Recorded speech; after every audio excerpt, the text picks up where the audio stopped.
Hey, what's up, everybody? True Boxing here. Thank you for coming back to get hit with the truth. So today we're doing the what's next on Jaime Munguia, the former junior middleweight champion of the world, following his shocking 6th-round knockout upset loss to Bruno Surace following their super middleweight contest that took place on December 14th. Now, before we get into that, if you could smash the like button, leave a comment, or subscribe to the channel, I really do appreciate any and all support that I can get as I continue to build my channel here. So what a shocking turn of events. You know what's funny is I was that fight, I had a busy week and I didn't even get around to posting on that fight because I just honestly I just thought it was a wash anyways.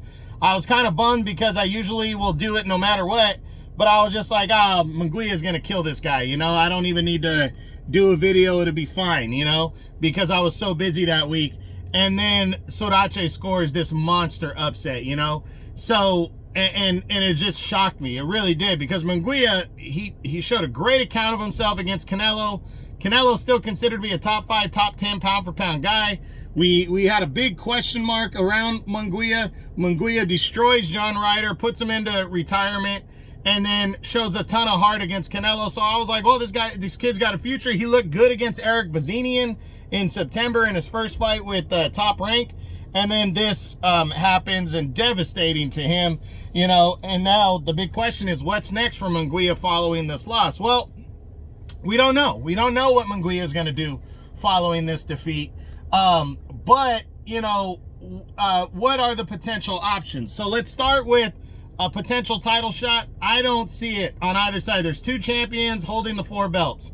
You got a rematch with unified champ Canelo Alvarez. Canelo's not considering Munguia again. He probably wasn't considering him before he lost.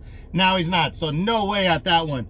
William Skoll, the IBF champion, I think he's doing the Canelo dance. He wants to see if Canelo's interested in undisputed. If not, he's probably going to be mandated to fight Vladimir Shishkin by the IBF, in my opinion, or somebody else. But I definitely don't see Munguia getting an opportunity at a world title in his next fight. But you never know. I mean, I've seen stranger shit happen, but I really don't see, coming off a knockout loss, him getting a title shot next. So not likely in the cards. Now, of all the top tier contenders, is he even going to want to fight a top tier contender next? Given the resumes of some of these guys, I don't see it. I don't see Shishkin wanting to fight him. Christian Mabili might want to fight him, but would Munguia want to fight a tough guy that throws a lot of punches, can take punches, and hits hard in Mabili? I don't see it. Diego Pacheco, big, strong. I don't see that one for Munguia either. Other top tier names, I'm just not seeing Munguia. Even Edgar Berlanga, I'm not seeing Munguia being interested in a big time fight against a top tier fighter in his next bout. But one fight I absolutely believe is a possibility if he pushes for it, would be a rematch with Surace. But Surace is gonna do what he needs to do, and he's gonna try to land, in my opinion, the Canelo fight.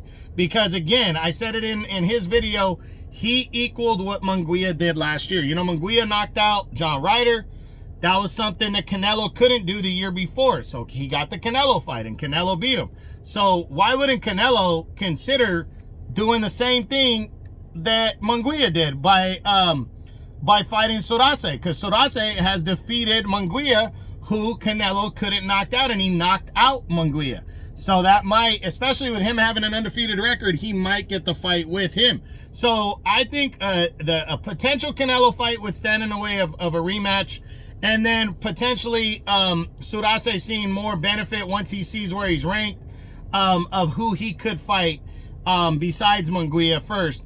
But if I'm Munguia, I'm really pushing for that rematch. And if he doesn't push for that rematch, take a little bit of time off, because he fought 4 fucking times. Come back towards like May or June and take a stay busy opponent and get back on that horse. But we'll see what Munguia decides to do. And which direction he decides to go in. But that's it. That's what I got. That's my what's next on former super middleweight, our former junior middleweight world champion and super middleweight contender Jaime Munguia, following his shocking 6th-round knockout loss to Bruno Surace. So I hope you enjoyed the video. If you did, smash the like button, leave a comment, or subscribe to the channel. This is True Boxing. You've been hit with the truth.